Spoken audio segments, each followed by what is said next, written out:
back to another video. Today's video is another installment of Weird World History, and today I'm going to be talking about the 1904 Summer Olympic Marathon that happened in St. Louis.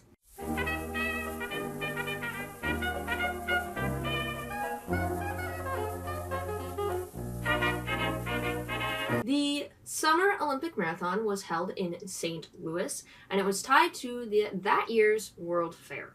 The marathon was conceived to honor the classical heritage of Greece and connect the ancient to the modern. But from the start, the 1904 marathon was a, put it bluntly, shit show. The 1904 marathon had a total of 32 runners, but there were a few known names who were running in this race. Sammy Mellor was the winner of the 1902 Boston Marathon. John Lorden was the winner of the 1903 Boston Marathon. Mike Spring was the winner of the 1904 Boston Marathon. And Arthur Newton, who had placed 5th in a Paris Marathon in 1900.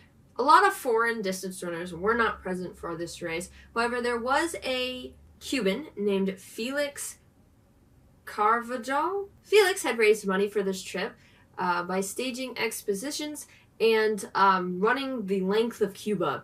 However, when he got here, he lost his money gambling and had to hitchhike to St. Louis so he could make it for the race. When he showed up the day of wearing clothes that was not made for a marathon in the heat, so someone actually helped him cut the sleeves and the pant legs off his pants. 2 South African Olympians also ran in this race. Len Tanyan and Jan Mashani, I'm so sorry. Both were Tswana tribesmen who were there for the fair. They had been dispatch runners for the recent Boer War and were noted to be the fleetest in the service. Although some accounts say the 2 men were running barefoot, there are pictures of at least one of them wearing shoes. As said before, there were a total of 32 runners. However, only 14 of them finished the race. On August 30th, at approximately 3:03 p.m., David R. Francis, the president of the Louisiana Purchase Exposition, which was happening at the fair, shot the pistol and the men were off. Now, usually marathons begin in the morning, so there's cooler temperatures. However, this race started at 3 o'clock in the afternoon when the temperatures were already up into the 90s. Oh, God. The course was 24.85 miles. Usually, marathons nowadays are about 26.2 miles. This was before they had, an accurate, this is what all marathons are going to be. So, close enough. This race was not easy by any stretch of the word. One fair official described it as the most difficult a human being was ever asked to run over. The course had 7 hills ranging from 100 to 300 feet high, some of them having very brutal ascents. There was cracked stone across the path leading to tripping hazards, and dust was literally everywhere. This marathon was not cordoned off, which means that they had to run through downtown traffic, delivery wagons, railroad trains, trolley cars, and people walking their dogs. Cars carrying officials and physicians monitoring the runners' progress drove in front and behind runners, which kicked up some of the dust into the runners' faces and down into their lungs, which this caused many a runner to fall into coughing spells and made some of them actually viscerally ill. There was only one spot the athletes could get fresh water, and that was 12 miles into the 24-mile race.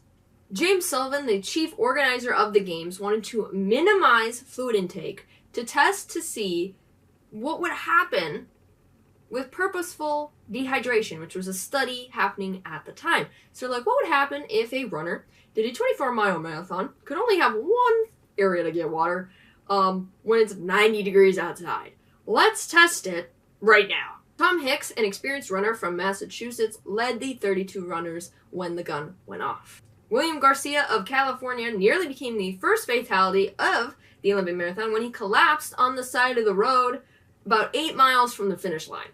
The dust had coated his esophagus and ripped his stomach lining to the point that if he wasn't treated within the hour, he could have died. John Lorden suffered a bout of vomiting and gave up. Understandable. Len Tao, one of the South African participants, was chased a mile off course by a wild dog. Where did this dog come from? I don't know. And why did it target him? I don't know either. This dog did not like this guy. Felix trotted along in his cumbersome shoes and his clothes that definitely were not made for a marathon. He made good time, even pausing to chat with spectators. On one occasion, he stopped at a car, saw the occupants were eating peaches, asked for one, they said no, and he just took it right out of their hands and kept running. A bit further along the course, he took some apples off an apple tree, but they were rotten, and it did not sit well with his stomach. He suffered from stomach cramps and actually took a nap mid-race. Sammy Meller, now in the lead, also experienced severe cramping. He slowed to a walk and eventually stopped. At the 9-mile mark, cramps were also affecting Fred Lors. He decided to hitch a ride with one of the cars that was following the runners and was waving at spectators as he passed them. At the time, the rules of the Olympic marathon allowed runners to be coached and assisted by race officials. Tom Hicks received an inordinate amount of coaching and some extraordinary assistance during the marathon. At the 10-mile mark, Tom came into the care of a 2-man support team, whom he begged for a drink. They refused to let him drink water. Instead, they sponged his mouth with warm, distilled water. 7 miles from the finish, his handlers fed him a concoction of strychnine and egg yolks, which, I don't know if you guys know this, strychnine is in rat poison. Back then, they would use small amounts of strychnine as a adrenaline boost. This was before the Olympic Games had rules about, drug-enhancing, steroid-type things to, get you through the finish line. However, they were giving him small amounts of poison, so that's awesome. Meanwhile, Fred Lors recovered from his cramps and emerged from his 11-mile ride from his automobile. And instead of getting out of the race like he should have, because technically he was disqualified, he just decided to keep running. People who watched this were like, hey dude, that's cheating. And he was like, bye guys, and kept going. Because of this, Fred Lors actually finished in first place at 3 hours and 13 minutes. The crowd, who had not seen him get out of this car, roared. They were so excited that he had won.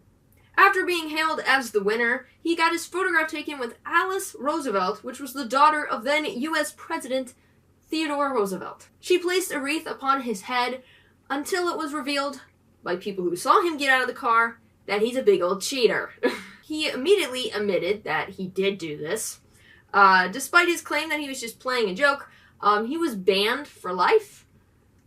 However, this was revoked in 1905 and he was able to run in the marathon that year. However, he claimed, oh, it's just a joke. I just wanted to make it. Tried to play it off. But I bet if he hadn't gotten caught, he would have just kept the wreath and would have said he won. Tom Hicks, with strychnine now running through his blood, had grown very ashen and limp. I wonder why. When he heard that Fred Lors had been disqualified, he perked up and forced himself to keep moving. His trainers gave him another dose of strychnine and eggs, this time with some brandy to wash it down. They fetched warm water and soaked his body and head. After bathing, he appeared to revive and quickened his pace. Race official Charles Lucas wrote, over the last 2 miles of the road, Hicks was running mechanically, like a well-oiled piece of machinery. His eyes were dull, lusterless. The ashen color of his face and skin had deepened. His arms appeared as weights well tied down. He could scarcely lift his legs, while his knees were almost stiff. The athlete began hallucinating, believing that he was 20 miles from the finish line, when he was way closer than that. He was losing his shit, which he's dehydrated and poisoned, so I'm not shocked by this. During the last mile, he begged for something to eat, and then he begged to lie down. He drank more brandy, but all he wanted was some water. He swallowed 2 more egg whites. He walked up the first of the last 2 hills, then jogged down on the incline. Swinging into the stadium, he tried to run, but was reduced to a shuffle. He was all gone. The St. Louis Post-Dispatch described the moments that followed. There was not a semblance of the elastic spring with which he had started. He must have heard the uproar about him, but he betrayed no sign of it. He was past that. He did look up once when the din was at its height. He was within a few yards of the finish. His lower jaw was hanging as in imbecility. His eyes stared blankly, but his pitiful expression did not change. Tom's trainers carried him over the line, holding him aloft, with his feet moving back and forth as if he was still running. It took 4 doctors and 1 hour for Tom to feel good enough to even leave the grounds. He had to be carried off the track on a stretcher and might have died if doctors hadn't treated him that very second. During this race, due to dehydration, drug use, and whatever else, he lost 8 pounds from the start of the race to the end of the race. Wow. The actual winner, Tom Hicks, would meet Fred Lors, the fake winner, again at the Boston Marathon the following year, which Fred Lors actually won, but he didn't cheat this time.